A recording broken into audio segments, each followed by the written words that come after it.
I spent 3 hours cooking that night. Not reheating something from the freezer, not ordering in, actually cooking. I even went to that little Italian grocery Claire liked in downtown Raleigh, picked out ingredients she used to rave about, and followed a recipe video step by step. I was determined to make her favorite: chicken marsala with roasted garlic potatoes and green beans sautéed in lemon butter. It had been a rough few months between us. Honestly, a rough couple of years. But I kept telling myself maybe all we needed was a little reset. Something to remind us, why we were still doing this. The table was set. Candles, real cloth napkins, even a little vase of flowers. It looked like something out of a movie. I was halfway through pouring her wine when she walked through the door. She didn't even say hi. "What's that smell?" Claire asked, setting her purse on the counter without looking at me. "It's dinner," I said, keeping my voice light. "Chicken marsala. From scratch." She raised an eyebrow, finally glancing at the table. "Why does it look like you're trying to impress someone?" That stung. I smiled anyway. "Just thought we could have a nice evening. It's been a while." Claire walked over and peeked at the food like she was inspecting a takeout bag. "Wow, you really went all out," she said. "I mean, it smells fine, I guess. A little heavy on the garlic." She picked up a fork, speared a piece of chicken, and chewed slowly. "Huh," she muttered. "Not terrible. YouTube?" I nodded. "Figures. You always follow directions to the letter. No instincts." She said it like she was critiquing a student project. I laughed a little, hoping she'd soften. "Well, I figured I'd play it safe this time. It's your favorite, right?" Claire rolled her eyes. "I haven't liked chicken marsala since college. You really think I'd eat this now?" She dropped the fork on the plate with a clink and reached for her phone. That was it. Not a thank you. Not even a polite, "Looks nice." Just a casual dismissal and a jab about how out of touch I was. I sat there for a moment, unsure what to do with my hands. I looked at the food, at the candles, at the chair across from me, empty. I thought about the last time she made an effort for me. My birthday last month. She gave me a half-wrapped book I already owned and spent the evening texting during dinner. The time before that, I couldn't even remember. And yet, every time she said something cold or passive-aggressive, I let it slide. I kept hoping she'd notice the effort. That maybe one day she'd look at me the way she used to, back when we still laughed at each other's jokes and fell asleep tangled together on the couch. Instead, I got this: a plate of untouched food. A woman scrolling through her phone while I sat there pretending not to be embarrassed. I pushed back from the table and stood up. "Where are you going?" Claire asked without looking up. "Nowhere," I said. "Just not hungry anymore." She shrugged. "Suit yourself. I'll probably order something later." "Thai sounds good." I left the candles burning and walked out to the back porch, closing the door behind me quietly. I stood there in the dark, hands in my pockets, breathing in the smell of garlic and butter still lingering in the air. That was the moment it hit me. It wasn't just about the dinner. It was everything. The constant one-sidedness. The sarcastic remarks. The way I always tried, and she never even noticed. And when she did notice, it was just to criticize. I leaned against the railing, listening to the hum of cars in the distance. I wasn't mad exactly. Just tired. Really, deeply tired. I knew something had broken that night. Not with yelling or drama. Just quietly. The way a rope gives way after being pulled too tight for too long. I went back inside eventually, blew out the candles, and packed away the food. She didn't say a word. That was the night I stopped pretending things would get better on their own. I didn't know what came next. But I knew this version of us, couldn't continue. Not if I wanted to recognize myself when I looked in the mirror. Lucas called me that Saturday morning, his voice buzzing with excitement. "You better not bail on me, man. You promised." I rubbed my eyes, still in bed. "Did I?" "Yeah. Housewarming. Burgers. Beer. Friends who aren't named Claire. Ringing a bell yet?" I smirked and dragged myself upright. All right. I'll be there." Claire didn't notice when I left. She was on the couch in leggings and a hoodie, watching some dating reality show on her iPad with her earbuds in. I told her I was heading to Lucas's, and she just waved without looking up. Lucas had just moved into a small but cozy house in Cary. It wasn't fancy, but it had a backyard and smelled like fresh paint and takeout. When I showed up, he greeted me with a beer and a bear hug. "About time you got here. Come meet some folks." That's when I met Julia. She was standing by the grill, laughing at something Lucas had said. Short brown hair, Dimples, an oversized plaid shirt rolled up at the sleeves. When Lucas introduced us, she offered her hand and said, "So you're Mark, the famous chicken marsala chef." I blinked. "Wait, what?" Lucas grinned. "I may have mentioned that little dinner fiasco." I chuckled, a little embarrassed. Julia just smiled and said, "Anyone who puts effort into cooking for someone else gets points from me." We ended up talking for almost an hour, tucked into a pair of camp chairs near the fire pit. Nothing flirty, nothing weird. Just easy, comfortable. We talked about food, music, bad breakups. She told me about her job as a freelance photographer. I told her about the last movie I watched alone on a Friday night, while Claire was too tired to do anything. "I don't know," I said eventually, poking at the fire with a stick. "Sometimes it feels like I'm invisible in my own relationship." Julia didn't try to fix it. She just nodded. That's a lonely place to be. The ride home was quiet. I kept thinking about how light I'd felt around Julia. How I didn't have to tiptoe or apologize for existing. When I walked in the apartment, Claire was asleep on the couch with a bowl of popcorn next to her and a show still playing. I stood there for a while. Then I turned off the TV, picked up the bowl, and started making a list in my head. Step 1, stop begging for crumbs. Step 2, take my life back. I didn't make a big announcement. There was no dramatic speech, no confrontation. Just small shifts, quiet, steady, deliberate. It started with a spreadsheet. I opened a blank one and labeled it Exit Plan. I calculated what I could afford on my own. Rents, utilities, furniture. I called a few places around town, mostly apartments near the trail where I used to run before Claire made fun of my dad's shoes, enough times that I stopped going. Within a week, I'd found a one-bedroom just outside of downtown Durham. Not huge, but clean, bright, quiet. It had big windows and a little balcony where I could picture myself drinking coffee alone in the mornings and actually enjoying it. I signed the lease without telling Claire. Not because I was hiding it, because I didn't know her that part anymore. Not yet. At home, nothing seemed different on the surface. Claire still came in every evening, dropped her purse on the counter, scrolled through her phone while I made dinner, and ate it in front of the TV without saying much. If she noticed I'd stopped asking about her day, she didn't mention it. If she saw that I wasn't reaching for her hand on the couch anymore, she didn't care enough to say. On Sundays, I started going out alone again. Lucas and I hit a local brewery one afternoon and ended up talking for hours. I told him I was moving out. He didn't act surprised. "You look lighter already," he said. "I've missed this version of you." The next weekend, I helped Lucas paint his guest room.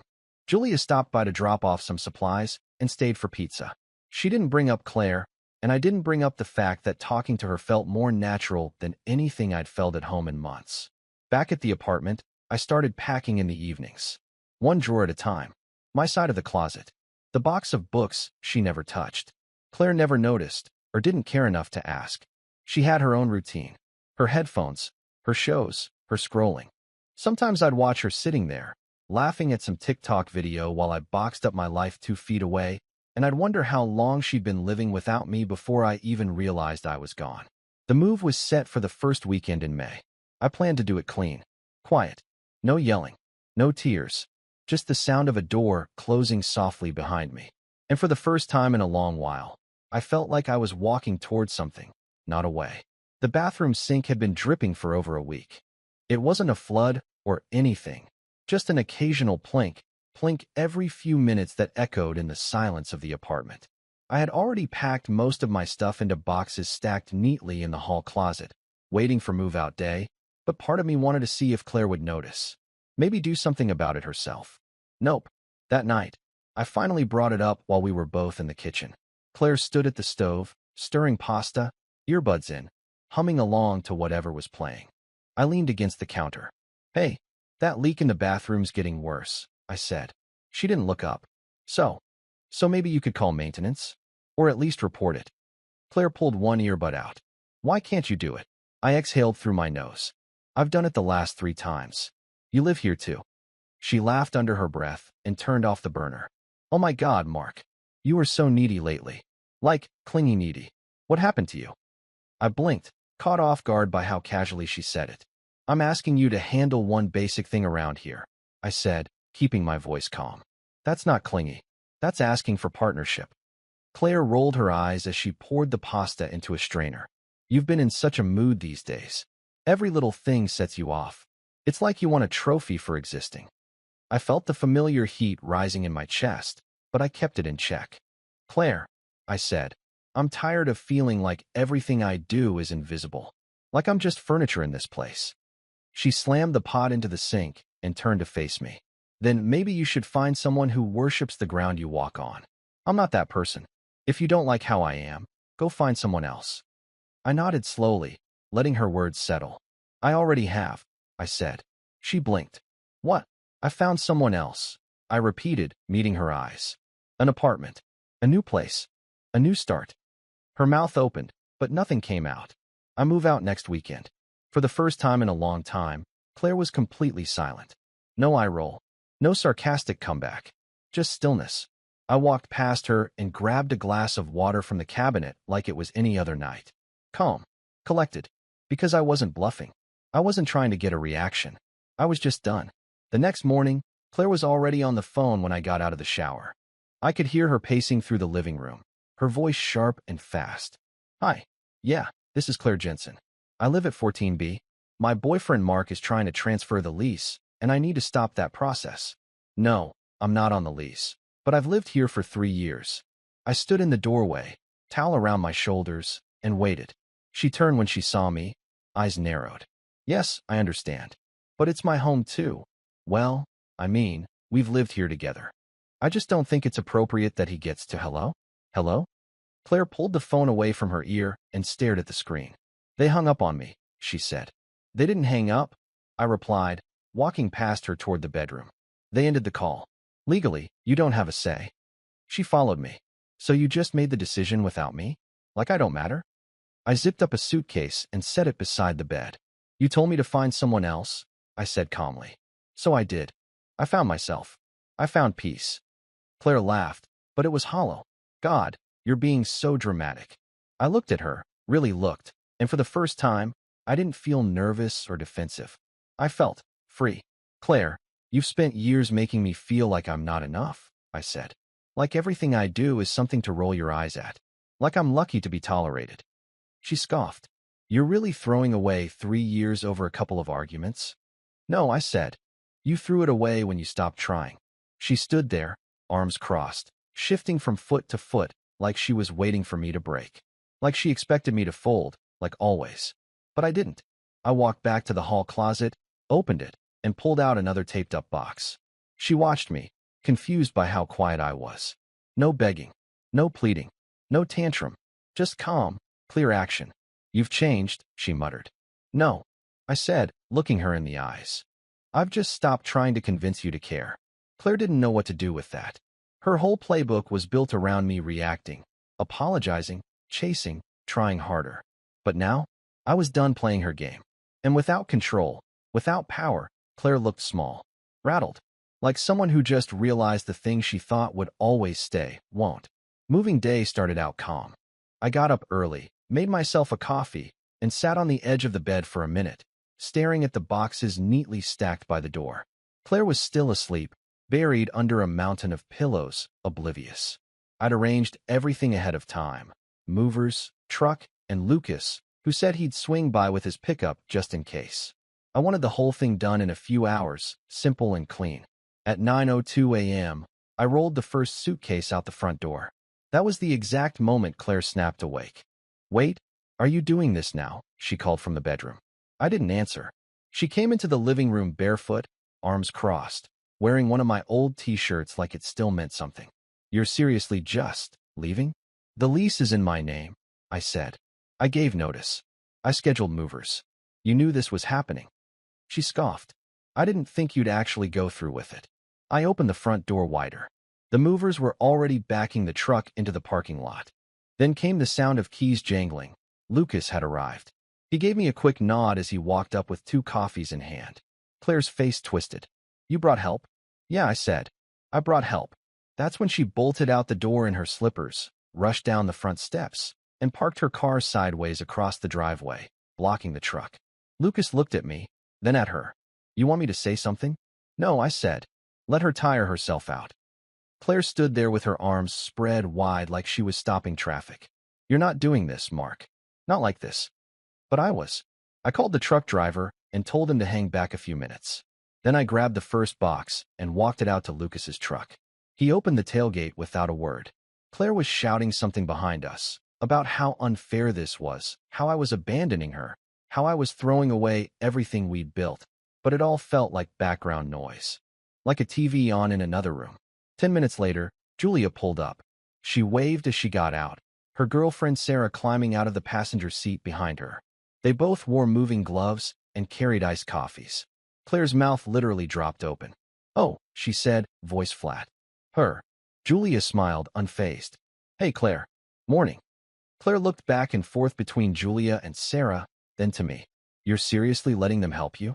"Yep," I said, lifting another box. As Julia and Sarah started carrying things, I watched the way they moved, together, like a team. Quiet, efficient, respectful. Claire stood off to the side, arms limp at her sides, watching everything slip away in real time. Her tantrum wasn't working. Her guilt trips weren't working. Her car, still blocking the truck, now looked more like a desperate barricade than a protest. And me? I felt lighter with every box that left that apartment. By the time we loaded the last box into Lucas's truck, the sun was high and hot, and the front steps were littered with scuff marks and old tape. I had only a few things left to grab: a backpack, a lamp, the house key. Claire hadn't said much in the last 30 minutes. She sat on the arm of the couch, arms crossed, eyes glued to the floor. Her silence was louder than her earlier outbursts. As I walked back inside for the final load, she spoke. "So that's it," she said, not looking up. "You're just leaving?" I paused near the door, adjusted the strap on my shoulder. "Claire, I told you this was happening. You knew the date. You knew the reason." She shook her head and let out a bitter laugh.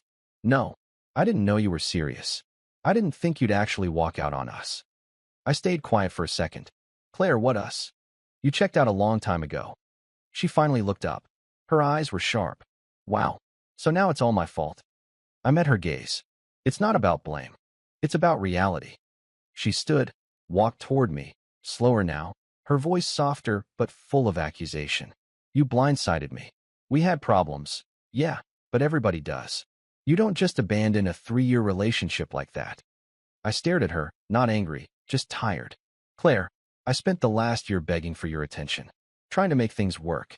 You ignored me, dismissed me, made me feel like I was annoying just for existing." She opened her mouth, but I kept going. "You told me I was needy when I asked you to participate in the relationship. You mocked me when I cooked. You rolled your eyes when I made plans. You made it clear, over and over, that I wasn't worth the effort. And now that I'm finally walking away, you act like I'm the one who gave up." She blinked hard, like she wasn't expecting me to say all that out loud. "I didn't blindside you," I said. "You just stopped paying attention a long time ago." Her expression shifted. Not anger, not sadness, but something smaller. Wounded pride, maybe. "You're really going to leave like this?" she asked quietly. "I am." I walked to the door, set the apartment key on the entry table. I looked back once more, not to second guess, not to make a scene, just to take a final mental picture. Claire stood still in the middle of the room, arms loose at her sides, surrounded by furniture that didn't look so permanent anymore. She didn't say anything else, so I didn't either. I turned the knob, stepped outside, and pulled the door shut behind me. And for the first time in years, I didn't feel like I was running away from something. I was walking toward something better, toward peace, toward myself. The first morning in my new apartment, I woke up to sunlight pouring through the big corner windows and the smell of fresh paint and new carpet. No sarcasm, no tension, no one rolling their eyes as I made coffee. Just quiet. I made breakfast for myself. Eggs, toast, nothing fancy, and ate it on the small balcony with my feet propped on a crate I hadn't unpacked yet. It felt strange at first. Not bad. Just unfamiliar. Like I had finally stepped out of someone else's shadow and realized the light was pretty damn good out here. Over the next couple weeks, I fell into a new rhythm. I cleaned because I wanted to, not because I feared judgment. I went for long walks after work. I reconnected with people I hadn't seen in years, not because Claire didn't let me, but because I had stopped prioritizing anything that wasn't about keeping her happy. Lucas came by often, usually with a pizza or six-pack in hand, and one night Julia tagged along. She and I ended up talking on the balcony for hours while Lucas fell asleep on the couch mid-movie. She asked me about music I liked, and I realized I hadn't been asked that in years without someone correcting my answer. A few days later, Julia texted me. Still thinking about that Wilco song you mentioned. Made me cry a little. In a good way. It made me smile for a long time. Meanwhile, Claire was doing damage control. I started getting messages from mutual friends, people Claire and I had met through each other, asking if I was okay, if the breakup had really come out of nowhere, if there was someone else. It didn't take much to figure out where that narrative was coming from. According to Claire, I had ghosted her, packed up in the middle of the night, broken her heart. There were even whispers that I had started seeing Julia before I moved out, which wasn't true, and everyone who actually knew me knew it wasn't. Lucas shut that down pretty quickly. Don't worry, he told me. Everyone sees through her crap. She's spiraling. Apparently, Claire had tried the guilt angle with a few friends, crying on calls, sending dramatic texts about how she gave everything to the relationship and I just threw it away. Funny, since she hadn't lifted a finger in months. People stopped responding to her, one by one. Even her closest friend from work, the one she used to trash me to, eventually messaged me and said, "You didn't deserve that. Proud of you." As for Julia, things grew slowly, naturally. We weren't rushing. No grand declarations, no finally moments. Just walks, conversations, dinners where someone actually thanked me for the food. And laughter. So much laughter. One evening, Julia and I sat on the floor of my still half-furnished living room, eating Thai food straight from the containers. She leaned her head on my shoulder and said, "You seem lighter now." I smiled. Because I am. It was a sunny Saturday morning, the kind that makes you want to stay outside all day. Julia and I had planned to hit the Durham Farmers Market. Nothing big, just pick up some fresh bread, maybe flowers for her apartment, and sample way too many jams we didn't need. She wore a faded blue denim jacket and held my hand as we strolled through rows of booths. The rhythm between us had become easy, familiar. We stopped for coffee and a cinnamon roll to split. She wiped icing from the corner of my mouth with her thumb and grinned. "You're hopeless," she teased. I was laughing at something she said about a corgi in a bow tie when I heard it. Wow. It wasn't loud, just sharp enough to cut through the breeze. I turned, and there she was. Claire, standing near the lavender booth with her friend Hannah, arms crossed, sunglasses perched high on her head like a crown. She looked out of place, like someone who'd come expecting to be admired. Julia's fingers tightened around mine, but she didn't flinch. "Claire," I said. "Calm, polite." "Didn't expect to see you here," Claire replied, eyeing Julia up and down. "I didn't know farmers markets were your thing." I shrugged. "Turns out I enjoy things when I'm allowed to." Claire laughed, short and flat. "Right. Well, I guess you moved on fast." Julia didn't miss a beat. "Hi, I'm Julia," she said with a warm smile, offering her hand. "You must be Claire. I've heard a lot about you." Claire looked at Julia's hand like it was an insult, then slowly shook it. "I bet you have." Julia wasn't fazed.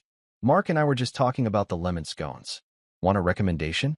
Hannah, clearly sensing the tension, looked like she wanted to disappear into a crate of tomatoes. Claire narrowed her eyes at me. "So this is what you traded 3 years for?" I took a breath, keeping my voice level.